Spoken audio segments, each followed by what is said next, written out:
জাতীয়তাবাদী শক্তি মৃত ব্যক্তির ভোটে ক্ষমতায় যেতে চায় না। মির্জা ফখরুলকে নিয়ে যারা সমালোচনা করেন তার পরিবারকে নিয়ে, তাদের উদ্দেশ্যে বলতে চাই, মির্জা ফখরুলের সমান হও। ঠিক, মির্জা ফখরুলের সমান হয়ে তার সমালোচনা করো।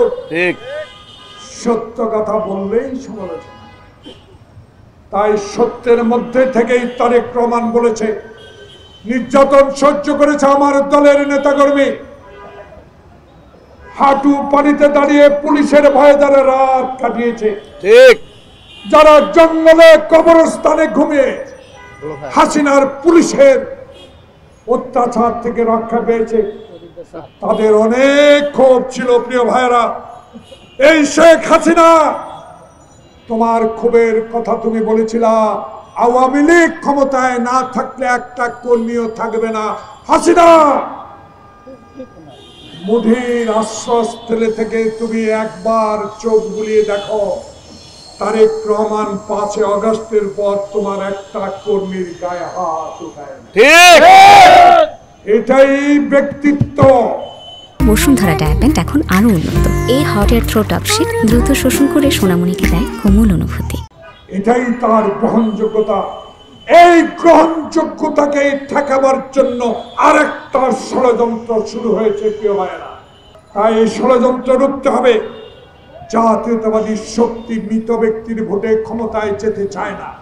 জাতীয়তাবাদী দল এমন ভোটে নির্বাচনে জিততে চায়, যেই ভোট শাহাবুদ্দিনের মতো রশি টানিয়ে একজন হাফ প্যান্ট পরা আনসার পুলিশকে দিয়ে নির্বাচন করে বাংলাদেশের প্রথম মহিলা প্রধানমন্ত্রী নির্বাচিত করেছিলেন দেশনেত্রী বেগম খালেদা জিয়াকে।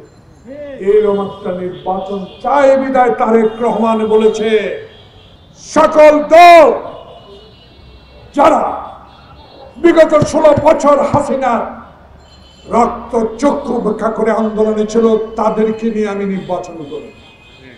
নির্বাচনে তারা কয় এমপি পেল সেটা বড় নয়, আমি সকল আন্দোলনের নেতাদেরকে দিয়ে আল্লাহ পাক যদি জনগণ আমাকে রায় দেয় আমি সরকার গঠন করি। ঠিক, এখন কথা বলার সাহস আছে?